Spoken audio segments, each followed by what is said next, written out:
অর্চনা মাসিমণি। আমি তোমার আহ্বান শুনতে পাইনি বাবা। আচ্ছা মাসিমণি, ঠিক ওম আছে। শ্রী অরবিন্দ মীরা সমবেত সতীর্থবর্গকে সশ্রদ্ধ সান্ধ্য প্রণাম। প্রভু ও জননীর কাছে বিশেষ ক্ষমা প্রার্থনা করছি বিগত সপ্তাহে পাঠে অপারগতার জন্য। এ সপ্তাহে একটু অনুকূল পরিস্থিতি থাকায় পাঠ নিবেদনের চেষ্টা করছি। আমাদের পাঠের বিষয় রয়েছে ঈশ উপনিষদের পঞ্চদশ ও ষোড়শ দুটি মন্ত্রের আলোচনা। সেখানে মুখ্যত সপ্তলোক বিষয়ে আলোচনা চলছে, আর সেই সপ্তলোক প্রসঙ্গে 7টি লোকের নামত এবং ধর্মত বিবরণ দিয়েছেন শ্রী অরবিন্দ। আমরা সেটি পাঠ করেছি। আজকের পাঠের বিষয় পরম সত্যের ধর্ম, পৃষ্ঠা সংখ্যা 131, একদম শেষের দিকে। এই পরম সত্যের প্রশ্নটা উঠে এসেছিল আগের আলোচনা প্রসঙ্গেই। কারণ যখন মহর লোকের কথা বলা হয়েছিল, সেখানেই বলা হয়েছিল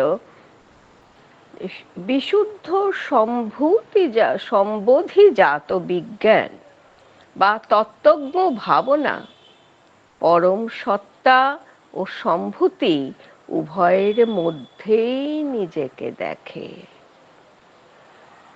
আর সেই নিম্নতর সৃষ্টি বা মধ্যবর্তী লোক নামধেয় যে আলোচনাটি, তার শেষ পংক্তিটি ছিল এরকম: এই সম্বোধি বা তত্ত্ববিজ্ঞানই হল বেদের সত্য, সূর্যের আত্মদর্শন ও সর্বদর্শন।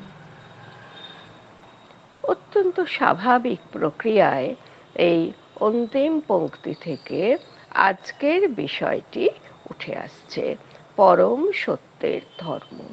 কেন যা কিছু বলা হলো সব তো সেই পরম সত্য বিষয়ই।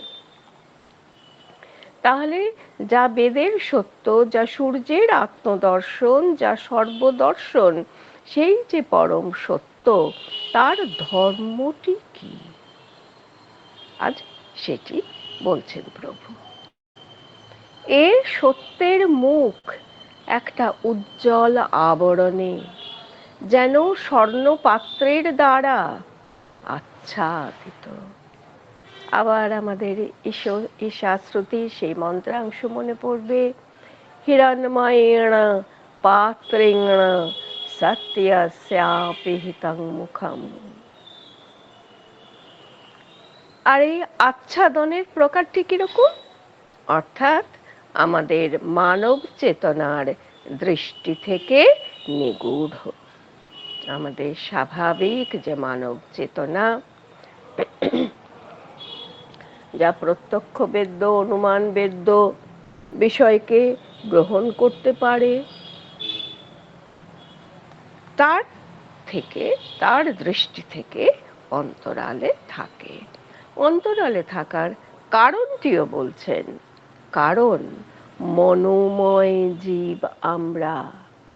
আমাদের সাধারণ মন দিয়ে দেখার ঊর্ধ্বতম রূপও মনেরই সব প্রতীতি ও প্রত্যয় দিয়ে গড়া। যেহেতু আমাদের যে মন যে দর্শন করে, যে দ্রষ্টা, সে হচ্ছে খুব সাধারণ, কাজেই সে তার যা সীমা, সে সীমার বাইরে তো সে যেতে পারে না। কাছেই হোক দূরেই হোক মধ্যবর্তী লোকেই হোক, সে তার সীমিত দৃষ্টির বাইরে প্রসারিত হতে পারে না। আর সেই মনোময় জীব হওয়ার কারণে কি হয়, তার মন দিয়ে দেখার যেটা ঊর্ধ্বতম রূপ, সেই ঊর্ধ্বতম রূপটি তো কি আছে, মনেরই প্রতীতি আছে। আর মনেরই প্রত্যয়, তারই বিশ্বাস, তারই যা কিছু সংগ্রহ সঞ্চয়, সে সব কিছুর বাইরে নিজের চিন্তাকে প্রসারিত করতে পারে না। সেসব অবশ্যই জ্ঞানের উপায়, পরম সত্যের রশ্মি, এটা খুব তুচ্ছ করার মতো নয়, এগুলি জ্ঞানের উপায়ও বটে। তবে উপায়ের সবসময় স্তরভেদ থাকে, জ্ঞানেরও স্তরভেদ হয়, যেহেতু সে জ্ঞান গ্রহীতা, তারও স্তরভেদ রয়েছে। তাই বললেন এগুলো অবশ্য জ্ঞানের উপায়, পরম সত্যের রশ্মি। কিন্তু স্বভাবতই যেহেতু এটি মানব মনের বিষয়, কাজেই সৎ স্বরূপের সত্য নয়।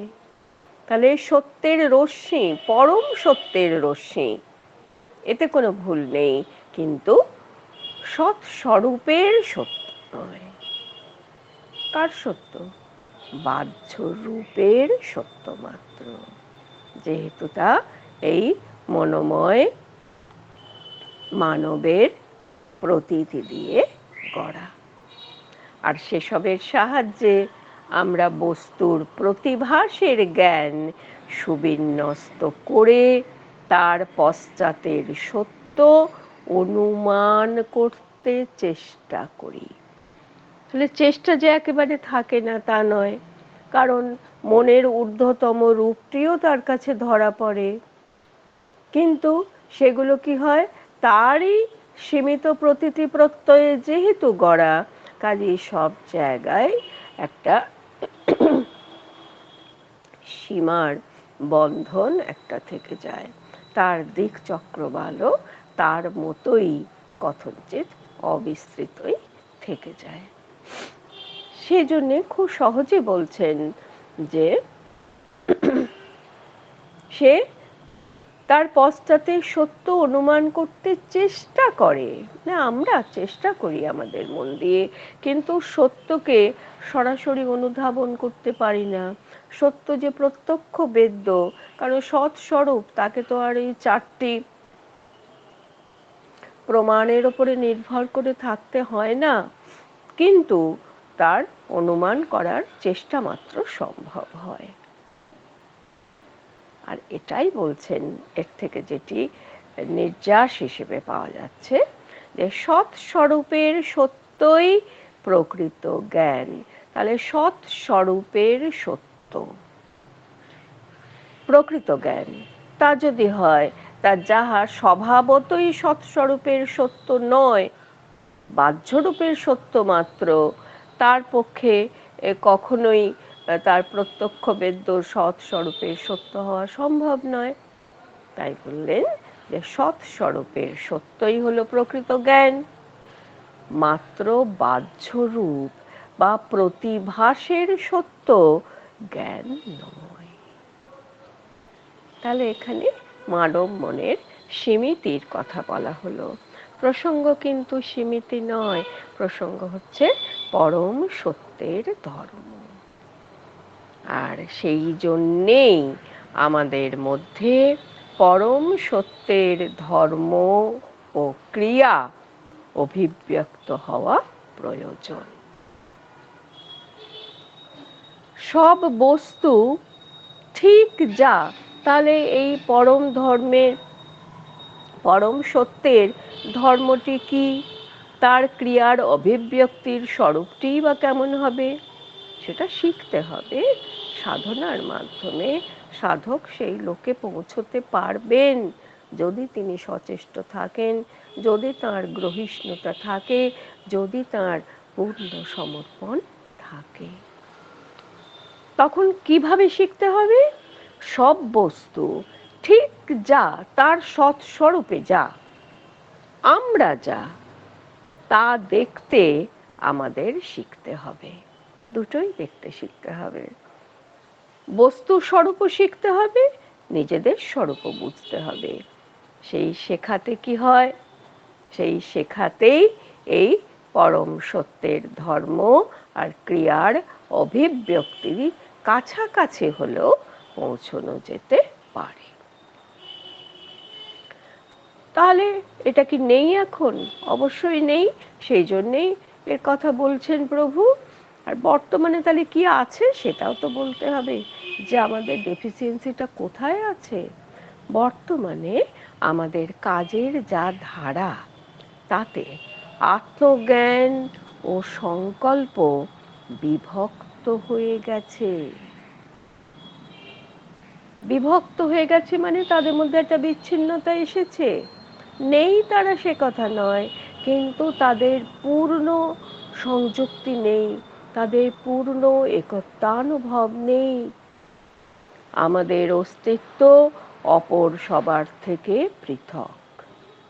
এই মূল মিথ্যা নিয়ে আরম্ভ করে আমরা সব পৃথক সত্তার পার্থক্যের মধ্যে অন্যান্য সম্বন্ধ জানতে চেষ্টা করি, এবং সেই মিথ্যায় গড়া জ্ঞানের উপর নির্ভর করে ব্যক্তিগত প্রয়োজন সাধনের উদ্দেশ্যে কাজ করি। কতগুলো সর্বনেশে কথা বললেন, যা আমাদের পরম সত্যের থেকে শতই দূরবর্তী করে দিচ্ছে।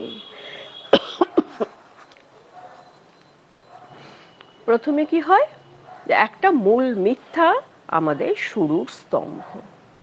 কাজে সেই স্তম্ভ আমাদের কোন সত্যের কাছে পৌঁছতে পারবে? পারবে না।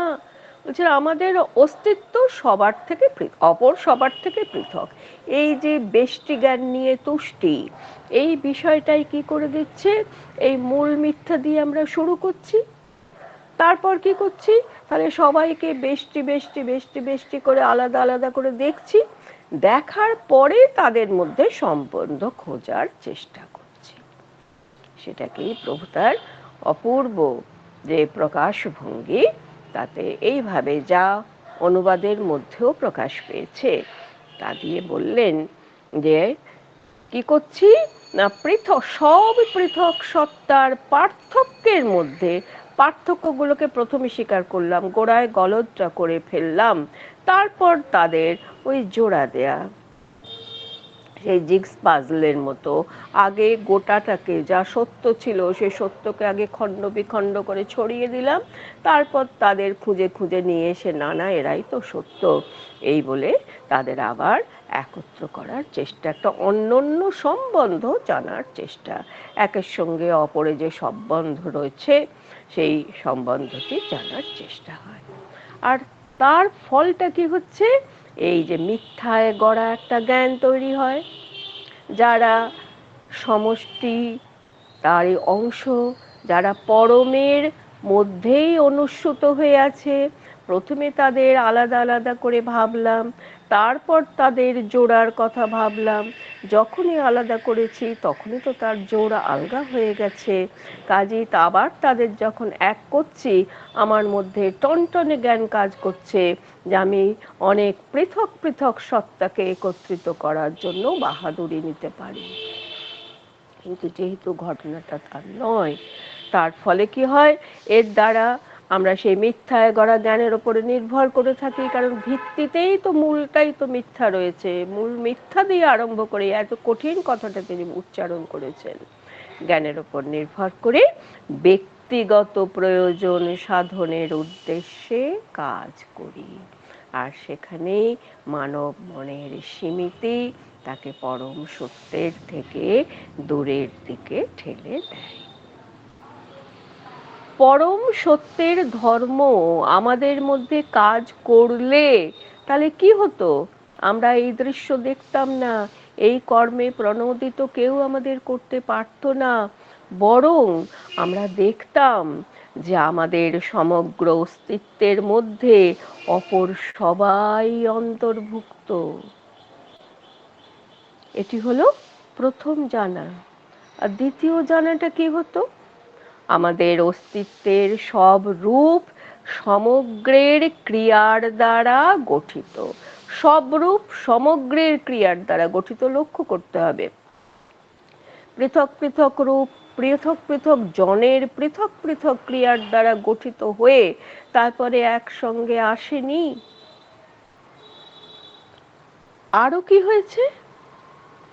এবং সমগ্রের মধ্যে ও সমগ্রের ক্রিয়ার দ্বারাই তার সব শক্তি কাজ করে। তার সব শক্তি কাজ করে যে ক্রিয়ার দ্বারা, সেটা সমগ্রের মধ্যে আর সমগ্রের ক্রিয়ার দ্বারাই। আমাদের মনে পড়তে বাধ্য হবে, এই ঠিক একটুখানি আগে আমরা যখন দেখেছিলাম, একবার উল্টে দেখিনি তো কাছেই আছে আমাদের, যখন আমরা উচ্চতর লোক পড়ছিলাম তার শেষ দিকে বলা ছিল যে চেতনার এইসব সংস্থিতির কোনোটিতেই একত্ব বহুত্ব এখনো পরস্পর বিচ্ছিন্ন হয় নাই, এটাই সত্য। সেখানে 3টি সূত্র দেওয়া ছিল, কিন্তু একবার দেখে নেবেন 129 পৃষ্ঠার লাস্ট প্যারাগ্রাফে। সব আছে সবের মধ্যে, এক। প্রত্যেকে আছে সবার মধ্যে, দুই। সব আছে প্রত্যেকের মধ্যে, তিন। সেই 3টি সত্য পুনরায় এখানে ধ্বনিত হলো।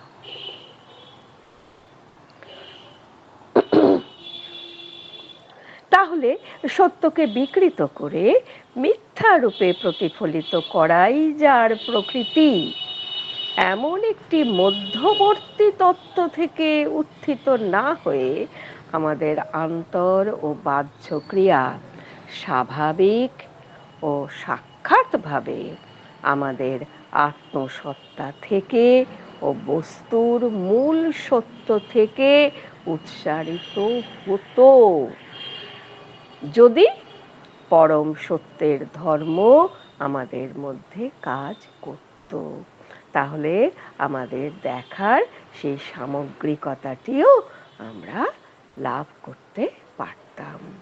মানব ধর্মের, মানব মনের, মনোময় জীবের সীমিতি সাধনা ব্যতিরিক্ত তাকে এই পরম কল্যাণের স্পর্শ থেকে একটু দূরে রাখে, যাকে আমরা মনে করি হিরণ্ময় পাত্রের দ্বারা সত্যকে ঢেকে রাখা হয়েছে। প্রণাম। সকলে ভালো থাকুন।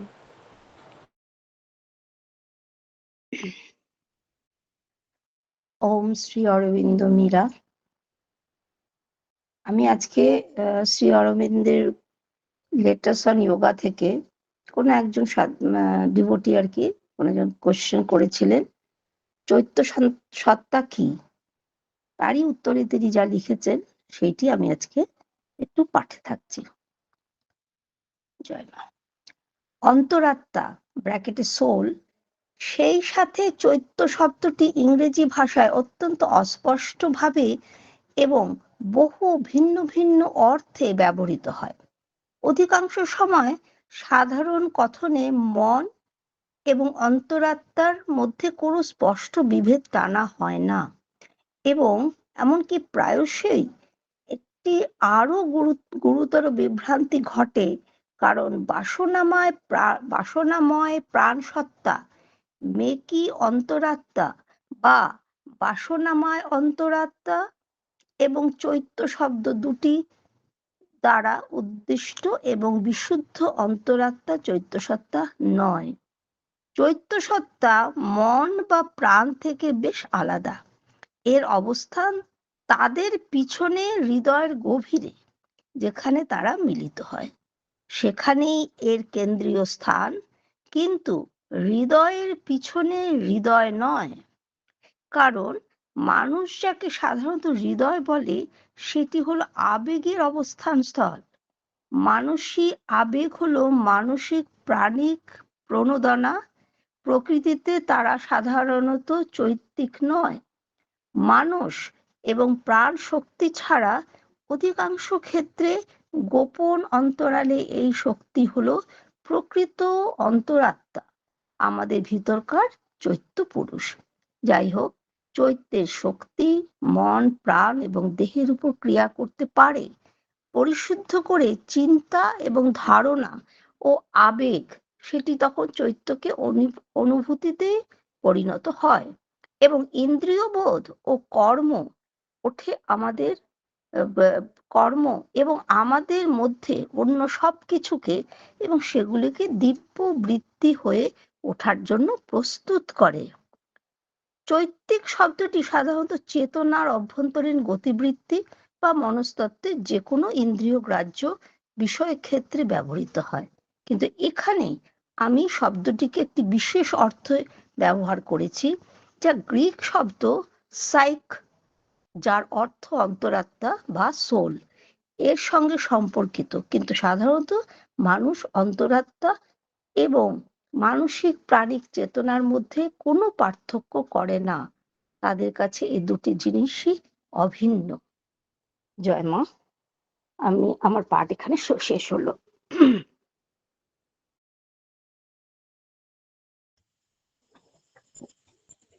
মা ও প্রভুকে প্রণাম জানাই, ধন্যবাদ জানাই যারা এই পাঠচক্রে অংশগ্রহণ করলেন।